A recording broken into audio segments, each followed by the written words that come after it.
I want you to understand something before I tell you what happened that night in Graywood, Texas. I spent 17 years building things with my hands, pouring concrete foundations that would outlast my grandchildren, and I thought my marriage was built on the same kind of solid ground. I was wrong about that last part, and the way I found out would have broken most men. But here is the thing about discovering that your entire life is a carefully constructed lie. It either destroys you or it turns you into something far more dangerous than you ever knew you could be. The heat that evening was brutal, the kind of Texas summer that makes the asphalt soft under your boots and forces even the cicadas to shut up and conserve their energy. I had been running a crew on a commercial build downtown, a new office complex that was eating up my days and most of my patience. And the humidity had been so thick all afternoon that my shirt was soaked through by 10 in the morning and never really dried out.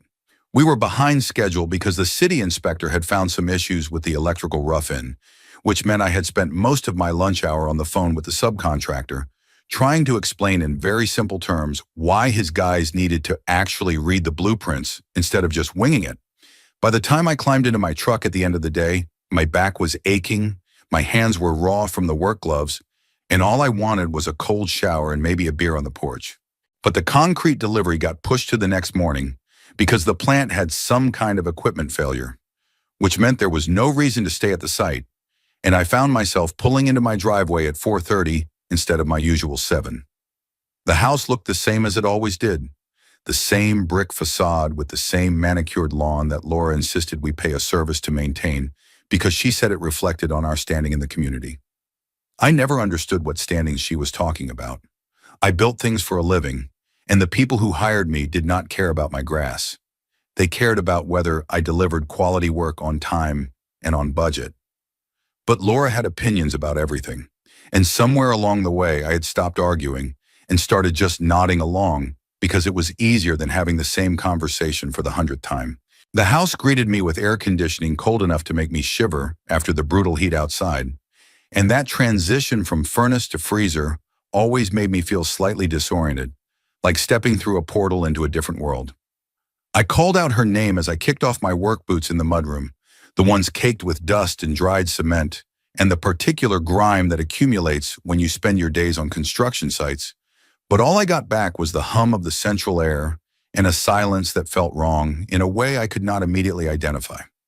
It was like walking into a room where the furniture has been moved just slightly off from where you remember it. Everything technically in place, but the proportions somehow different. The shadows falling at angles that your brain registers as incorrect even before your conscious mind catches up. The kitchen was empty, the granite countertops gleaming in the afternoon light that came through the windows above the sink, and the living room was empty too, the big leather couch and the television that Laura had insisted we needed, even though we barely watched it together anymore. I found myself climbing the stairs with a growing sense of something I did not want to name yet, my sock feet silent on the carpet runner that Laura had picked out 3 years ago, because she said it made the place feel more refined and sophisticated. Like we were the kind of people who cared about interior design instead of the kind of people who had been married for 15 years and barely remembered to replace the soap in the bathroom. Our bedroom door was open, and I stopped in the doorway because what I saw there knocked the breath clean out of my lungs and made my heart do something complicated in my chest that felt like it was simultaneously speeding up and stopping altogether. Laura stood in front of the full-length mirror, the one that she had bought at an antique store in Austin and had shipped to the house at considerable expense because she said it had good light. And she was wearing a dress that I had never seen before in my life. It was the color of skin, a kind of peachy nude that looked almost invisible from certain angles. And the fabric was so thin that I could see every single curve and line of her body through it with a clarity that left absolutely nothing to the imagination. She was not wearing anything underneath, not a bra, not underwear, nothing at all, and the dress clung to her like it had been painted on by someone with very specific intentions about what the viewer should see and feel. Her makeup was done the way she used to do it when we were dating, back when she still tried to impress me. The smoky eyes and the red lips that she had stopped bothering with somewhere around year 5 of our marriage when she decided that I was not worth the effort anymore. Her hair was curled in loose waves that bounced when she tilted her head to examine her reflection, and she was adjusting her earrings with the kind of careful attention to detail that suggested she was preparing for something important. She was getting ready for something. That much was obvious, and every instinct I had honed from 20 years of reading people and situations told me that she was not getting ready for me. This was not a dress you put on to surprise your husband when he comes home from work tired and dirty. This was a hunting dress. This was a dress designed to attract attention, to draw eyes, to make men forget their manners and their wedding vows. And my wife was putting it on in our bedroom, in the middle of the afternoon, while I was supposed to be at work for another 3 hours. She noticed me in the mirror, our eyes meeting in that reflected space like two strangers recognizing each other across a crowded room, and I watched her face go through about 6 different expressions in the span of 2 seconds before it settled into something hard and cold, like a door slamming shut behind glass. She did not startle, did not jump or gasp, or do any of the things that a person might do if they were caught doing something they should not be doing. She just looked at me with this flat expression that made me feel like a stranger who had wandered into the wrong house, an intruder who had no right to be there witnessing her preparations. "You are home early," she said, and her voice was perfectly calm, perfectly controlled, like she was commenting on the weather or the price of gas. "The concrete delivery got pushed," I said, and I could hear how my voice sounded rough and strange, sandpaper on raw wood. "Where are you going dressed like that?" Laura turned around to face me directly, and up close the dress was even more revealing than I had thought. The fabric stretched tight across her chest and hips, outlining every detail of her body in a way that would make any man's mouth go dry, and I could see that she had been working out, that she had been taking care of herself in ways that she had stopped doing for me years ago. She crossed her arms under her breasts, which had the effect of pushing them up even higher against the sheer fabric, and she looked at me like I was something mildly inconvenient that she had to deal with before she could get on with her evening. Quote 3. She said, and her voice was steady and calm and completely without warmth. Quote 4. She paused and something flickered across her face that might have been contempt or might have been amusement at some private joke I was not in on. Quote 5. The words hung in the air between us like smoke from a fire, and I felt something shift inside my chest, a physical sensation like a lock clicking into place or maybe breaking apart entirely. Here was my wife of 15 years, the woman I had supported through her failed attempt at starting a boutique, and her expensive hobby of collecting art that we could not afford, and her constant need for validation that I could never quite seem to provide, standing in our bedroom in a dress designed to seduce other men and telling me flat out that she was going to spend her evening with someone else. She was not even pretending anymore. Not bothering with the lies about late meetings and girls' nights and conferences that required overnight stays. She was looking me in the eye and telling me the truth, or at least part of it, because she had decided that I was too weak or too stupid to do anything about it. I waited for the anger to come, the screaming fury that I knew was supposed to accompany this kind of betrayal, the hot rush of rage that makes men throw punches and break furniture and generally make complete idiots of themselves. But instead I felt something strange and cold settle over me, like frost forming on the inside of a window on a winter morning. My emotions seemed to step back behind a glass wall, present but unreachable, and I found myself looking at this situation the way I would look at a structural problem on a job site, assessing damage, calculating costs, planning next steps. The building was compromised, the foundation had cracked, and now the question was not how to save it, but how to tear it down safely without getting anyone killed in the process. "Well," I said, and my voice came out flat and even, completely devoid of the emotion she was probably expecting. "I hope you have a good time." That threw her, I could tell. She had been prepared for a fight, had probably rehearsed her lines and her excuses and her deflections, and my calm acceptance had knocked her off balance. She blinked at me, her carefully made-up eyes narrowing with suspicion, and for a moment I thought she might push, might try to provoke the reaction she wanted, but Laura had never been one to look a gift horse in the mouth. She shrugged, a gesture that made the dress shift on her shoulders in a way that was probably calculated to be distracting, and she walked past me through the doorway without another word. Close enough that I caught the scent of the perfume I had given her for Christmas, the expensive French one that she had said she was saving for special occasions. Close enough that I could feel the heat of her body through the sheer fabric of that obscene dress. I heard her heels clicking on the stairs, heard the garage door open, heard her car start with a purr that reminded me I had paid for that car just 6 months ago when she decided she needed something nicer than her old sedan. The mechanical rumble of the garage door closing was the last sound I heard before the house went silent again, and then I was alone in a bedroom that still smelled faintly of her perfume, surrounded by her things, standing in the middle of a life that had just revealed itself to be nothing but a stage set constructed from lies. Most men in Texas would have grabbed the keys to their truck and followed her, would have made a scene in some parking lot, would have shouted and threatened and maybe thrown a punch at whoever she was meeting. Most men would have reached for the bourbon bottle that I kept in the study and drowned themselves in it, would have called their buddies and cried into the phone about how their wife was cheating on them, would have done something loud and dramatic and ultimately pointless that would have made them feel better for about 5 minutes before making everything infinitely worse. That is what emotion does. It makes you feel like you are doing something when really you are just flailing around and making noise. But I am not most men. And somewhere in the back of my mind, a voice that sounded a lot like my father was reminding me of the lesson he had taught me when I was 14 years old and had gotten into a fight with a kid twice my size who had been talking trash about my family. You do not swing a hammer at a problem that requires a screwdriver, my father had told me while he was driving me home from the principal's office. Quote, I had gotten suspended for 3 days for that fight, and the other kid had gotten away with nothing because his parents had money and mine did not. And I had learned a lesson about power and patience that had served me well in every negotiation and conflict since. Emotion is useful for getting through the day, for connecting with people and experiencing joy and all the other things that make life worth living. But when you need to actually fix something that has gone badly wrong, emotion will only make you sloppy. It will make you predictable. And I was not about to give Laura the satisfaction of being predictable. I went downstairs to the living room, moving with a calmness that surprised even me, and I found Laura's tablet sitting on the charger where she always left it, tucked into the little alcove between the couch and the end table.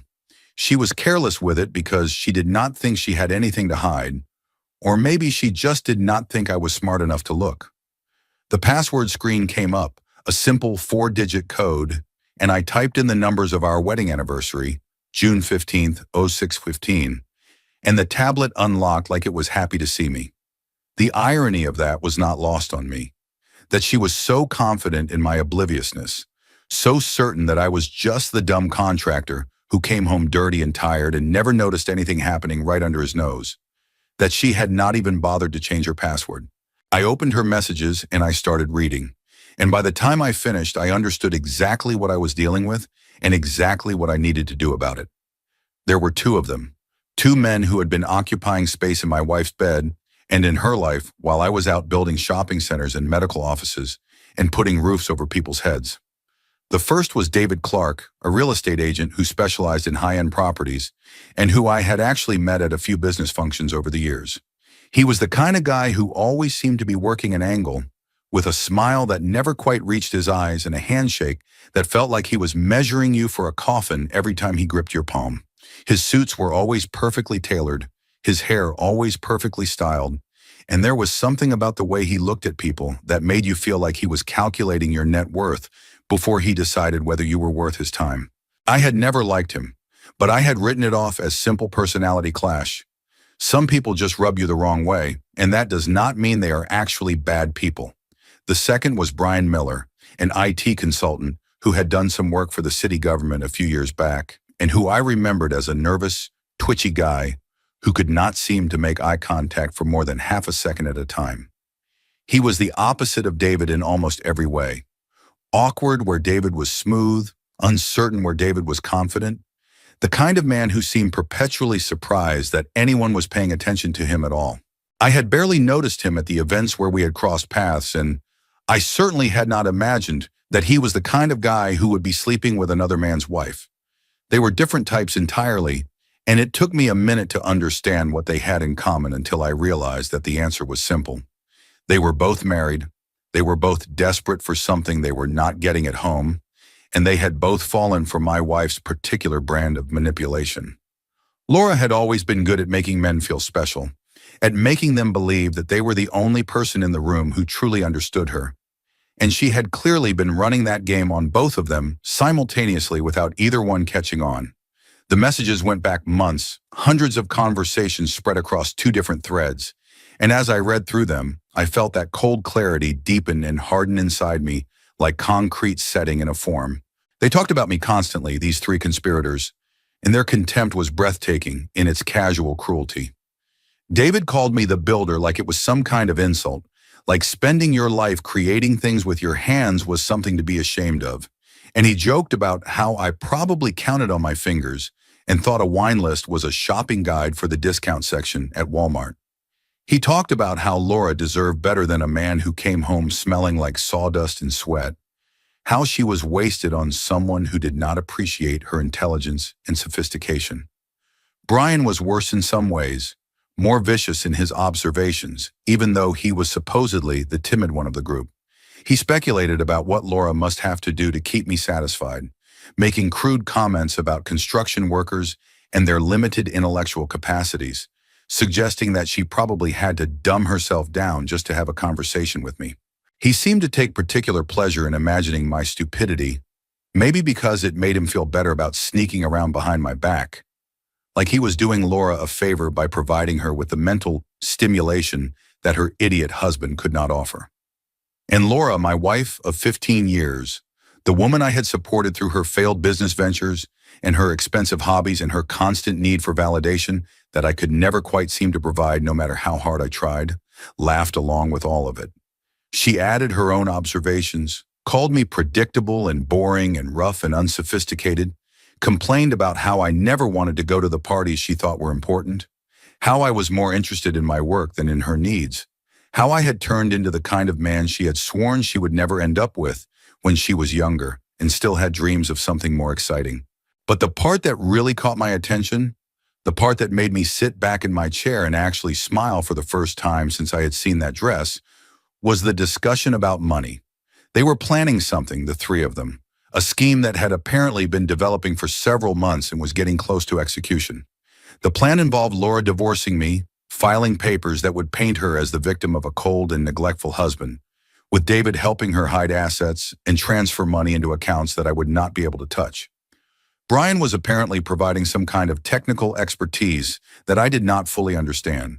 Something about digital trails and offshore transactions and making sure that poor Michael never figured out where his money had gone until it was far too late to do anything about it. There were references to a trip to Cancun, the three of them fantasizing about lying on the beach and drinking cocktails paid for with my hard-earned savings. There were discussions about timing, about when to file the papers to maximize the financial damage, about how to make sure that the judge saw Laura as the sympathetic party who had been trapped in an unhappy marriage with a workaholic who never gave her the attention she deserved. They were not just cheating on me. They were planning to rob me blind and laugh about it while they did. Three snakes in a pit congratulating each other on how clever they were. I set the tablet down on the coffee table, and I sat there in the dark living room for maybe an hour, just thinking. The anger was there, deep underneath the ice.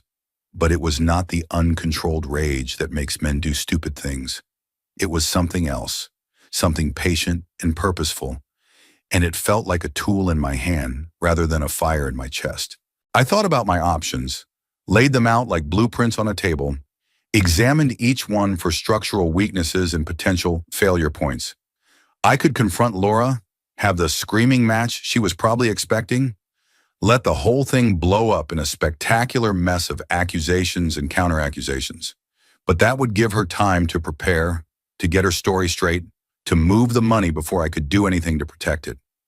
I could hire a divorce attorney tomorrow morning, file papers before she did, and try to get ahead of whatever scheme they had cooked up. But that would alert all three of them that I knew something, would send them scurrying like rats when the lights come on, and I would lose the advantage of surprise. Or I could do something else entirely. I could take my time. I could gather information. I could find out everything there was to know about David Clark and Brian Miller, could identify their weaknesses and their pressure points, could figure out exactly how to bring the whole house of cards crashing down without ever raising my voice or throwing a single punch. These people wanted to play games with my life and my money and my dignity, and they thought I was too simple to see what was happening. They were about to learn a very expensive lesson about underestimating the man who knows how to build things. Because the man who knows how to build things also knows exactly how to take them apart.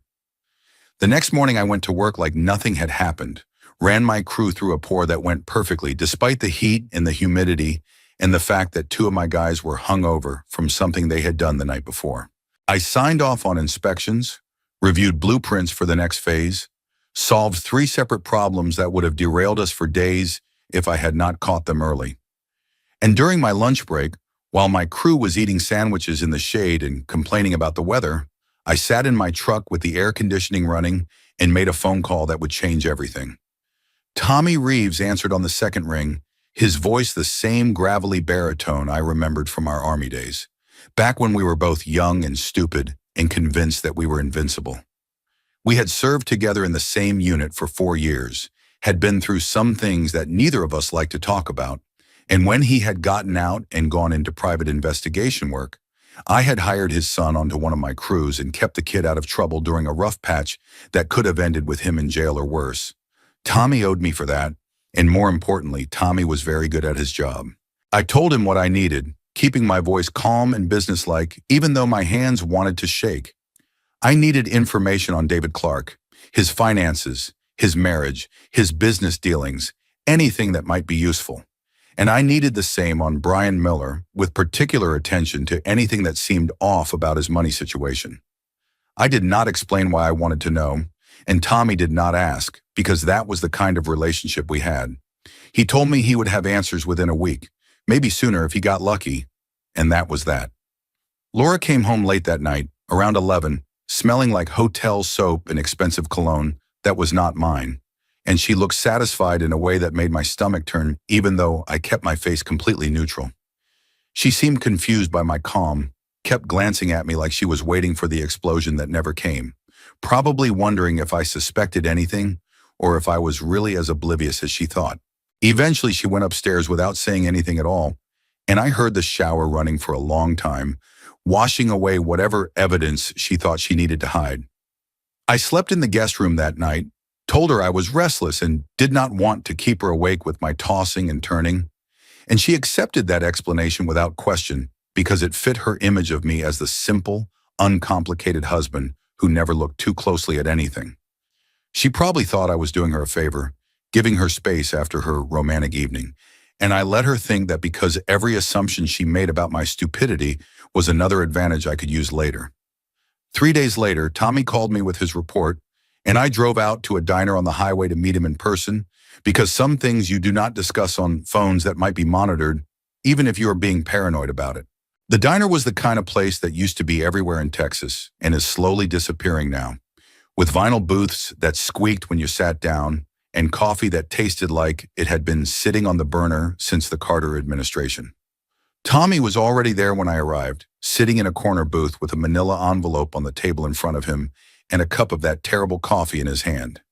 He slid the envelope across the table without preamble, and I opened it and started reading while he watched me with the kind of patience that comes from years of delivering bad news to people who do not want to hear it. Inside, I found everything I needed to understand who I was really dealing with, and the picture that emerged was even more useful than I had hoped. David Clark, it turned out, was living a life built entirely on his wife's money and her family's connections. His wife, Sarah, was the daughter of Judge William Patterson, a name that carried serious weight in this part of Texas, the kind of judge who had been on the bench for 30 years and had connections to everyone who mattered in the state legal system. Sarah had bankrolled David's real estate business from the start, had used her family's money and influence to open doors that would have been closed to a guy from a trailer park in Oklahoma who had barely graduated from a community college. The problem was that David was not actually very good at selling real estate, despite his expensive suits and his practiced smile and his ability to make people think he was more successful than he really was. He had been hemorrhaging money for years, losing deals to competitors who actually knew what they were doing, and he had been hiding the losses through creative accounting and a line of credit that Sarah did not know about. His marriage was essentially a business arrangement at this point, one that gave him access to country clubs and golf courses and the kind of social network that a self-made man from nowhere could never have built on his own. Sarah tolerated him because she liked the idea of being married and did not want to deal with the scandal of a divorce. But Tommy's sources suggested that she had suspected his infidelity for a while now and was just waiting for the right excuse to pull the trigger. If she found out about his financial situation and his extracurricular activities at the same time, she would not just divorce him, she would destroy him, and her father would make sure that he never worked in real estate, anything else in the state of Texas again. Brian Miller was a different kind of mess entirely, one that I had not expected, but that made a certain kind of sense once I thought about it. He had a gambling problem, one that had started small with sports betting and weekend poker games, and had escalated over the years into something that consumed most of his waking hours and all of his disposable income. He owed money to bookies, had maxed out credit cards that his wife did not know about. And most damning of all, he had started borrowing from his company's accounts to cover his losses. Small amounts at first, a few hundred here and there, that he told himself he would pay back when his luck turned. But the amounts had grown larger as his losses mounted and his desperation increased. He was in deep, deep trouble, and he did not even know it yet because he thought he was smart enough to keep all the plates spinning indefinitely. His wife Emily was the bookkeeper for a construction firm, and she was smart and careful and would absolutely notice if she ever looked closely at the finances of her husband's business. But Brian had been careful too, compartmentalizing his life into neat little boxes, keeping his gambling separate from his home life and his affair with Laura separate from both. He thought he was juggling everything perfectly, maintaining all his secrets with the skill of a practiced liar.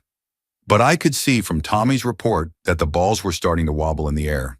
The embezzlement was getting harder to hide, the debts were getting harder to service, and one good push would send the whole thing crashing down around his ears. I thanked Tommy and paid him double what we had agreed on, because good work deserves good pay, and because I wanted him to know that I appreciated his discretion. He took the money without comment, gave me a nod that communicated something between solidarity and sympathy, and then I drove home with that envelope sitting on the passenger seat like a loaded weapon waiting to be fired. The plan was forming in my mind now. Not a revenge fantasy, but an actual operational strategy.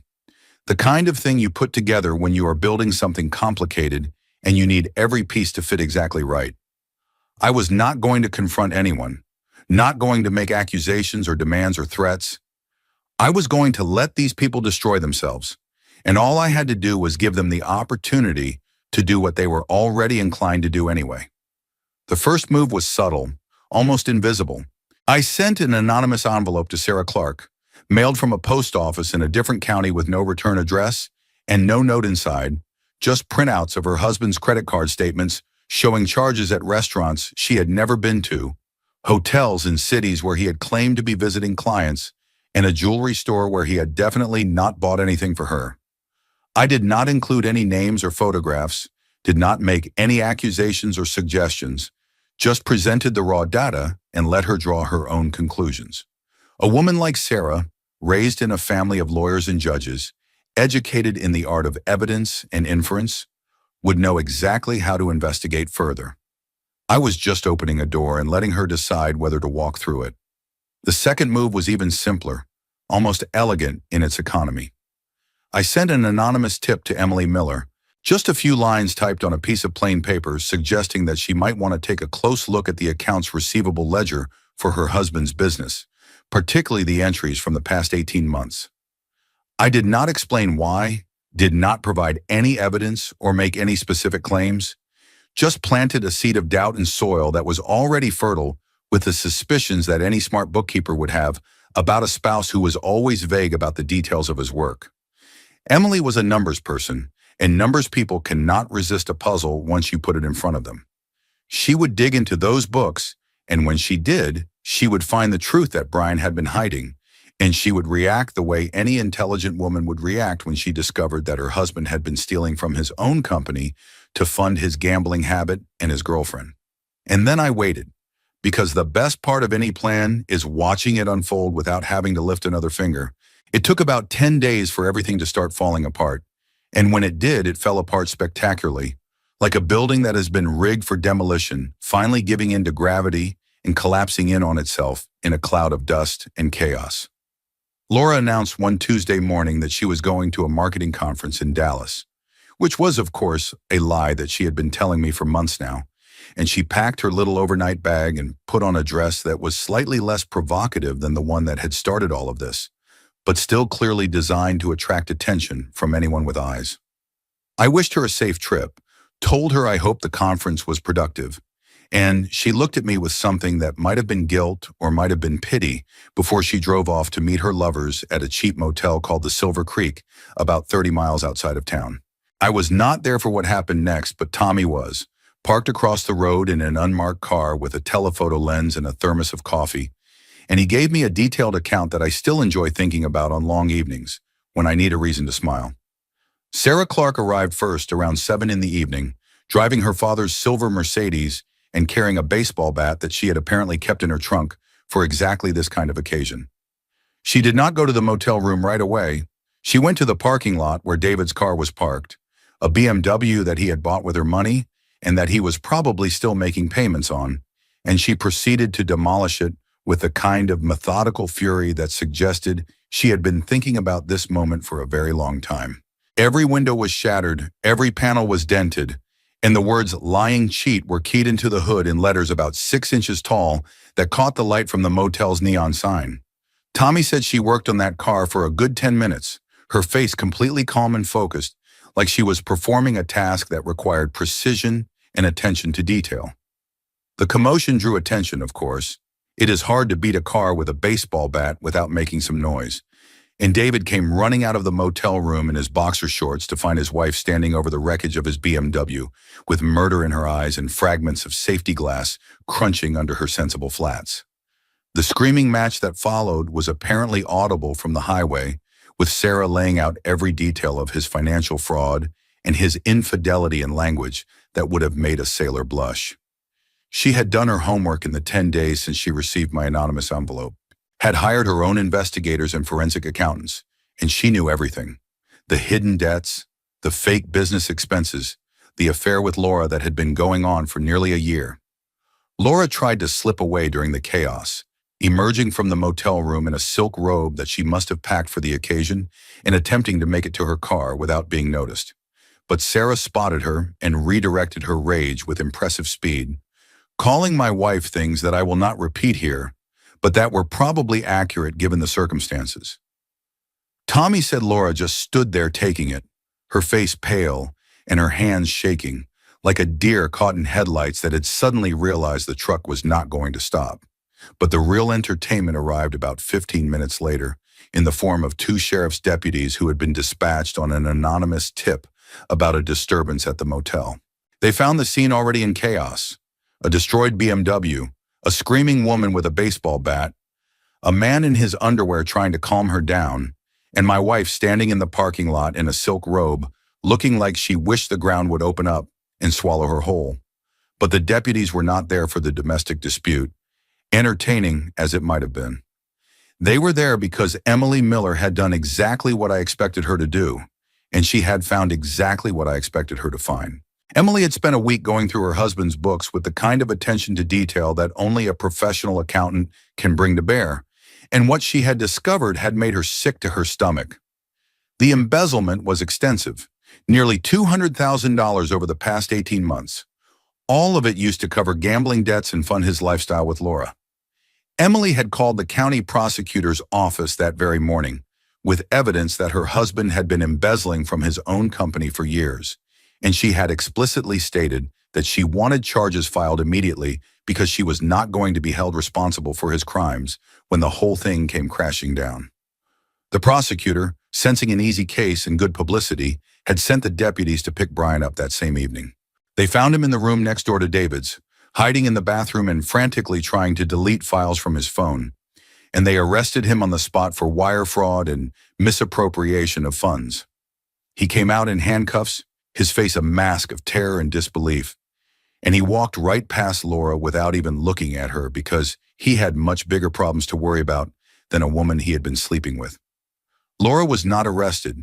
She had not actually committed any crimes, just broken her wedding vows in spectacular fashion.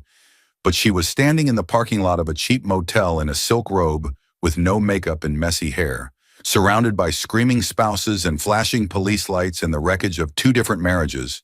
And Tommy told me that the look on her face was the look of someone who has just realized that the ground beneath her feet is not nearly as solid as she thought it was. She had come to this place expecting a romantic evening, expecting to continue her little game of playing multiple men against each other, while extracting as much money and attention as she could get, and instead she had walked into an ambush that she never saw coming. Tommy took photographs of the whole thing, dozens of images that captured every moment of humiliation. Sarah swinging her bat at the BMW, David pleading with his wife in his underwear, Brian being led away in handcuffs, and Laura standing alone in the middle of it all, looking lost and small and utterly defeated. He delivered them to me the next morning with a grin that suggested he had enjoyed his work more than was strictly professional, and I paid him another bonus because the entertainment value alone was worth it.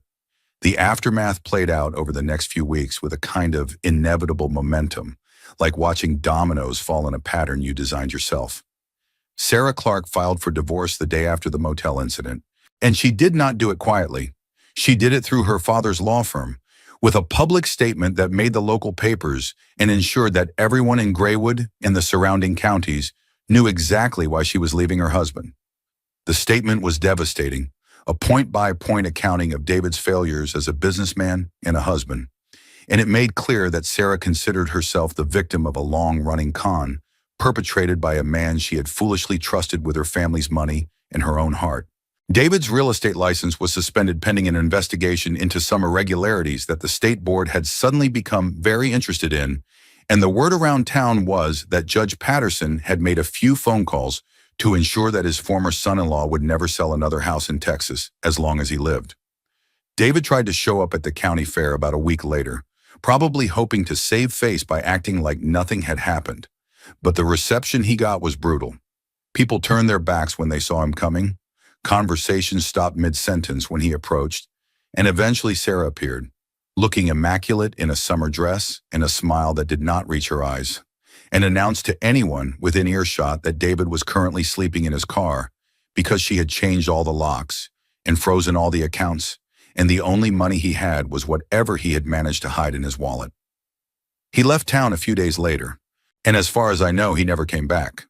Someone told me they saw him working at a car dealership in New Mexico a few months later, selling used sedans to people who did not know his history, and I found that oddly fitting. A man who had spent years pretending to be more successful than he was, now reduced to the kind of job he had always thought was beneath him. Brian's situation was even worse, because embezzlement charges do not just go away when you look pathetic enough. Emily cooperated fully with the prosecutor's office, providing documentation that proved she had no knowledge of her husband's crimes and that she had been the one to discover and report the fraud. In exchange, they focused all their attention on Brian himself, building a case that would ensure he spent years in prison for what he had done. He was looking at serious time, and his lawyer had already started making noises about a plea deal that would involve admitting to everything in open court and accepting whatever sentence the judge deemed appropriate. Emily took their kids and moved in with her mother in Houston, filing for divorce from behind the safety of a new address that Brian was not allowed to know. She was rebuilding her life, starting over without the man who had lied to her and stolen from his own company and spent their money on another woman. And I heard through the grapevine that she was doing well, that she had found a new job and was slowly putting the pieces back together. And Laura? Laura came home that night from the motel looking like she had aged 10 years in the span of a few hours. Her makeup smeared and her hair a mess and her eyes red from crying that had clearly been going on for hours.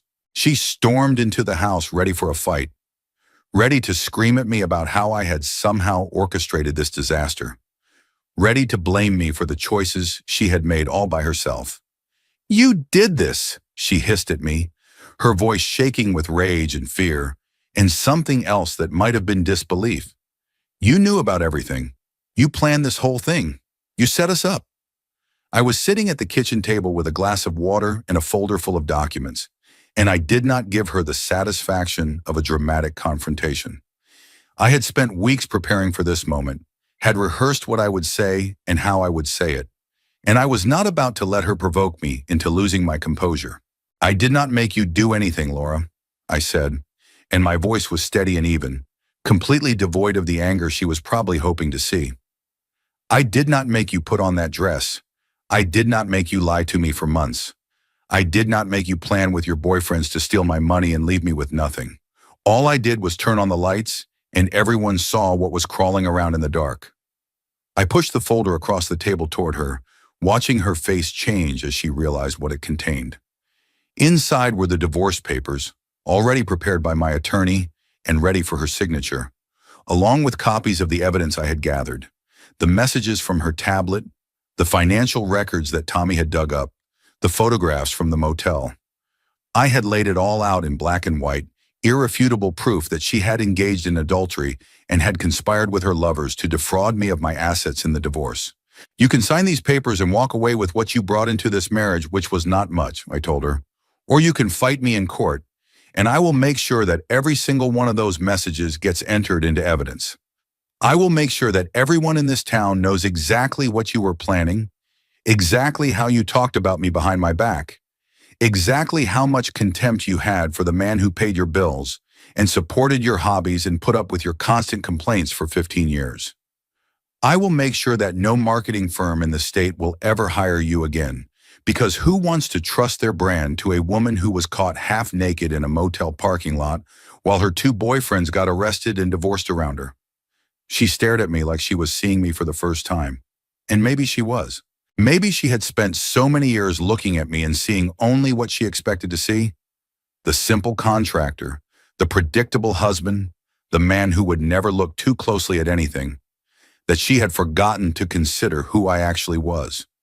I had built my business from nothing, had survived the recession of 2008 by being smarter and tougher than my competitors, had earned the respect of every banker and inspector and supplier in the county through years of delivering exactly what I promised. Did she really think that a man who could do all that was too stupid to notice when his wife was cheating on him? She tried to argue, of course. She cried and she begged and she threatened, cycling through every tactic in her repertoire like she was working through a checklist.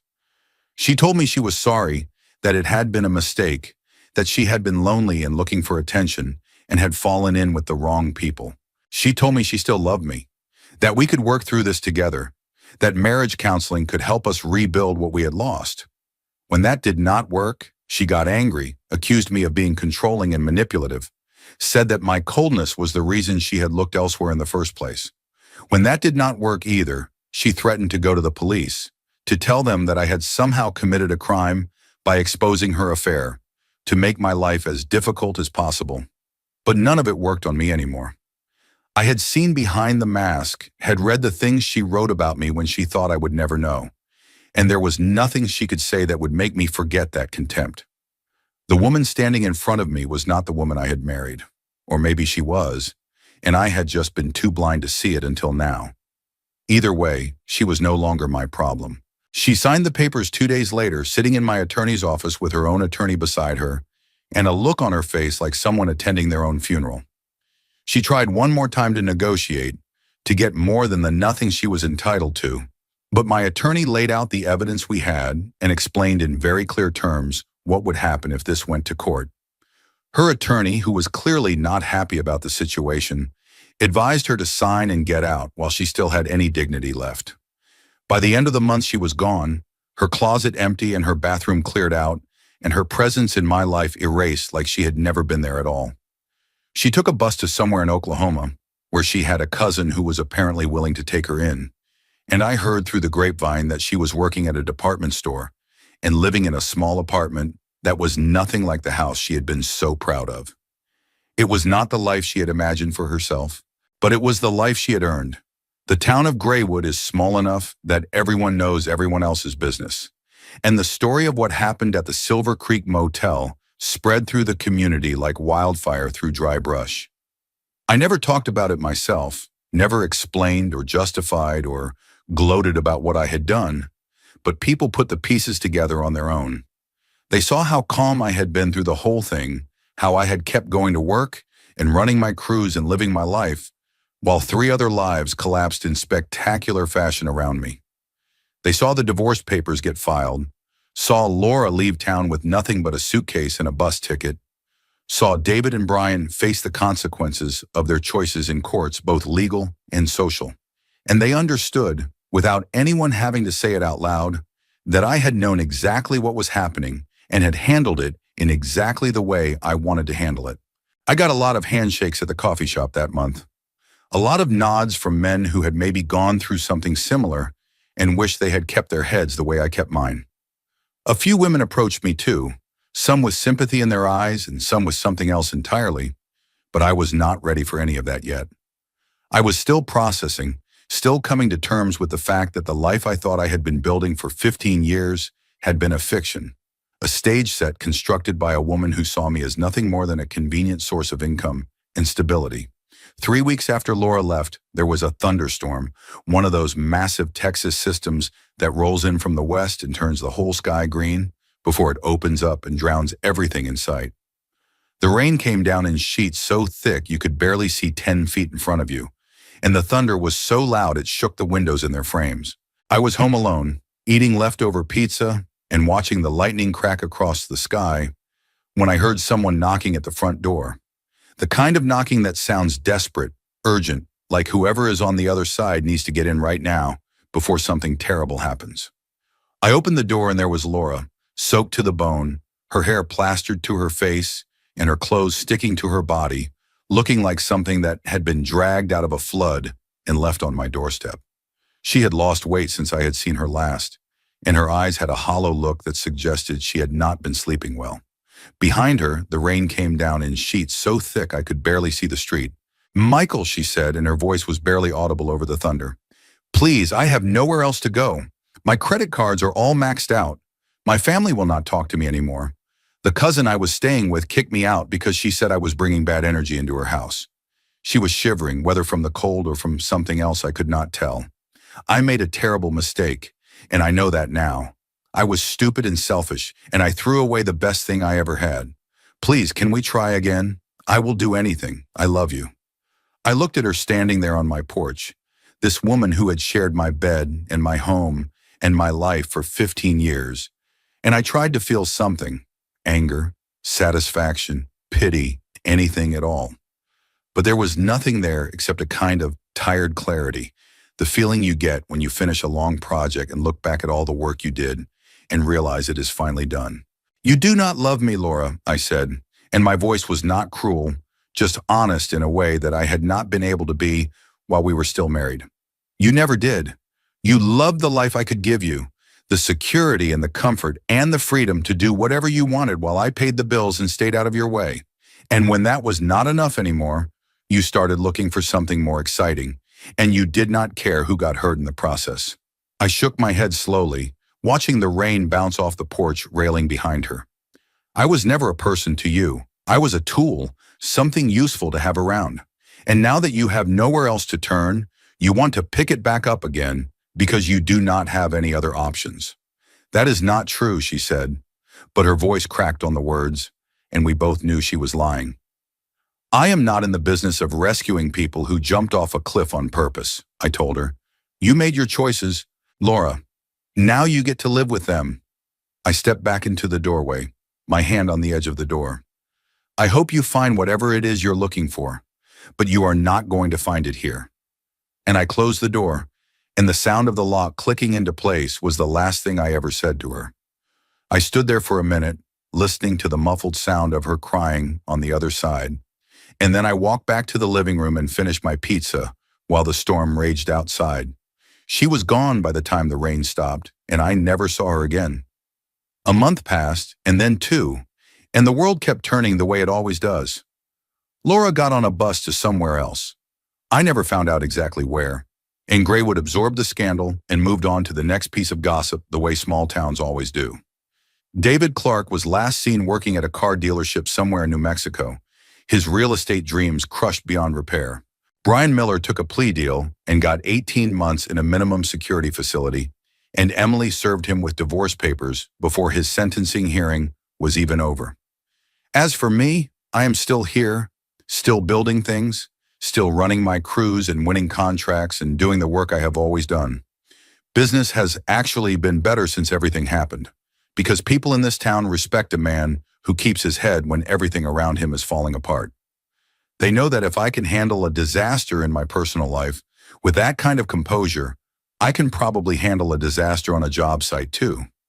It is not the kind of advertising you can buy, but it works better than any billboard. I am standing on the roof of a new shopping center we just finished, watching the sun go down over the Texas plains, and the sky is turning colors that would look fake if you painted them. Orange and pink and deep red at the edges, like the whole horizon is on fire. My phone buzzes in my pocket, a text from a potential client about a new project, another opportunity to build something that will last.